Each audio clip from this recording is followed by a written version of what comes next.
Illinois is going on the road to play Oregon as a 21.5 point underdog. Illinois, they're coming off one of the biggest wins of the season last week, downing Michigan. And Oregon, they currently are the number one ranked team in college football at the moment. A few weeks ago, they got a big win over Ohio State. This is a really tricky game for Oregon because although when you look at the analytics, Illinois looks like a pushover. Defensively, the stats don't really vote well in their favor going into this game. And offensively, as well as what Luke Altmaier has played, he is definitely the most improved quarterback in college football. Illinois is a way better team than what the analytics and the stats show. They're one of those teams that you can't define how good they are based off what the stats show, because some of their best games have come against the best teams they played. They only lost 21-7 against Penn State. That was a very close game. They played well against Michigan.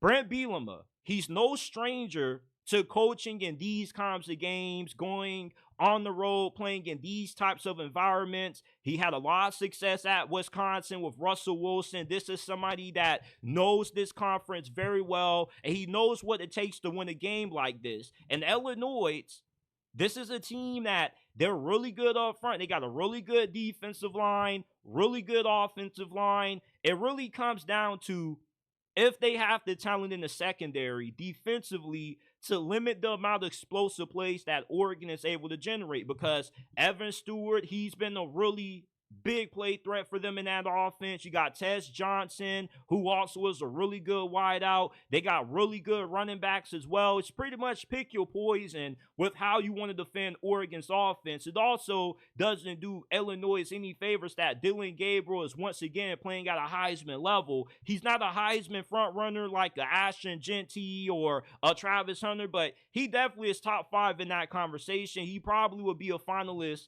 when it's all said and done going to New York. But Dylan Gabriel, he's averaging 9.4 yards per pass, which is 8th best in all of FBS. If Illinois is going to win this game, they got to limit the amount of explosive plays that Oregon generates offensively via the pass and on the ground, which they do have the ability to do.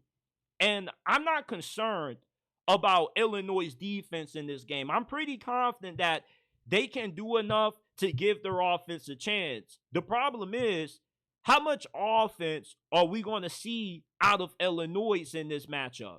Because against Penn State, they only mustered up 7 points. And against Michigan, yeah, their offense had a okay day, but you expect more out of the passing game. Luke Altmaier, he's been in these big-time matchups. He hasn't been bad. He's been better than what he was in these games last year, but we still have yet to see this dude have a superb performance. And you're going to need Luke Altmaier to make some big throws in this game. Illinois' offense, they're capable, but they're not dependable. And what I mean by that is that they are more than just a team that has a good offensive line and a decent rushing attack. They actually do have some really good wide receivers. Pat Bryant, who is from the Jacksonville area where I reside, Duval 904. We always got to shout out our 904 brethren. He's one of the most underrated wide receivers in the Big Ten. He leads Illinois in receiving yards and a couple of other categories as well. Look out for him. He's more than able to open up this game, and he's good enough to get open against these Oregon defensive backs.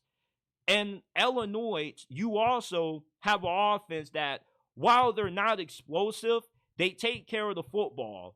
And when you look at teams that pull off these upsets, most of the times, you have a team that takes care of the football. It's hard to pull off these upsets when you're turning the football over 2-3 times. When you're going up against a team like Oregon that pretty much has paid for an NFL roster, you can't afford any mistakes. You got to play flawless football. The fact that Illinois doesn't take care of the football shows you that they are a well-coached team and they don't beat themselves. And you love their chances of beating Oregon. If they have a good game, it's going to come because they have no turnovers. You can trust them to take care of the football. Another thing that votes well for Illinois in this game is that Oregon, they are not good in the red zone. Defensively and offensively, this is the weakness of this team. So even if Oregon does drive on you, when you get them inside the 20, there's a good chance that Illinois defensively can force Oregon to have to settle for field goals, which is also going to allow them to stay in this game.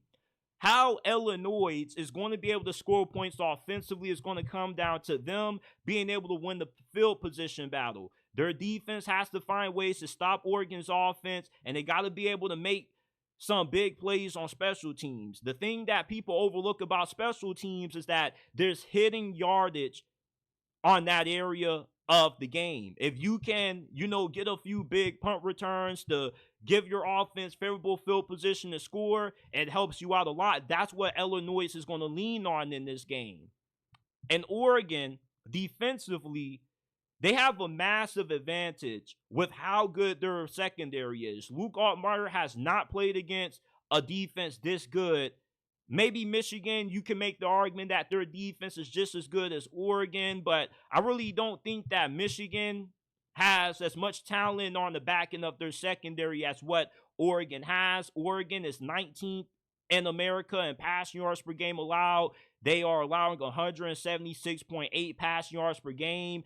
Illinois' offensive line, they're good when it comes to run blocking. When it comes to pass protection, they have their moments. They have given up 3 sacks in their last couple of games, which is one of the worst in college football in sacks per game allowed. So their pass rush and their pass defense could be a major key for them being able to win this game, because Illinois is one of those squads where they're not one of those teams that they are overly reliant on one thing. They can beat you running the football, they can beat you throwing it, but they want to play complementary style football. But if you can take away the ground game for Illinois and you force this to be a game that they got to win solely relying on Luke Altmaier, you love Oregon's chances not just to win this thing, but to probably run away with it by the time we come out of halftime. And that's why I'm taking Oregon to win. However, I am going to take Illinois to cover in this game because I can see Illinois getting a few explosive plays on offense. Luke Altmaier and these receivers, they are definitely capable to get a few points on this Oregon defense. But the thing is, I can't see Illinois getting the 20 points in this game, and that's the magic number for them. If they can get the 20 points against Oregon, there's a very good chance they probably walk out of Eugene with the win. But that's the thing.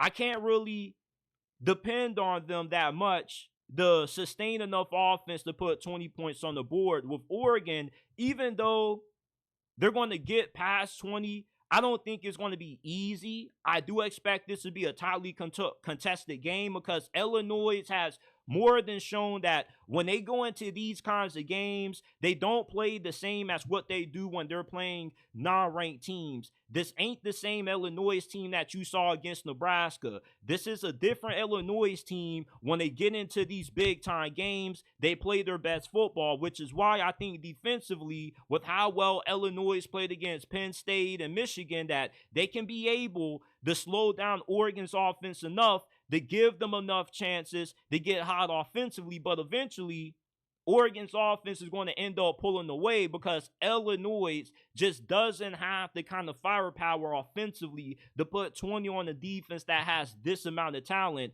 unless they can come away with a few takeaways from Dylan Gabriel and company, which could happen. But I just feel like Oregon, they probably could be in a dogfight, but they most likely are going to win this game because it is hard to win in Autzen Stadium. And Illinois offensively, I just don't trust their offense enough to be able to score the necessary amount of points to win this game. Now, if this is a 17-13 game, low scoring, nobody gets it to 20, then this is a game that favors Illinois. But realistically, if Oregon gets to 20 at any point this game, Illinois is in trouble.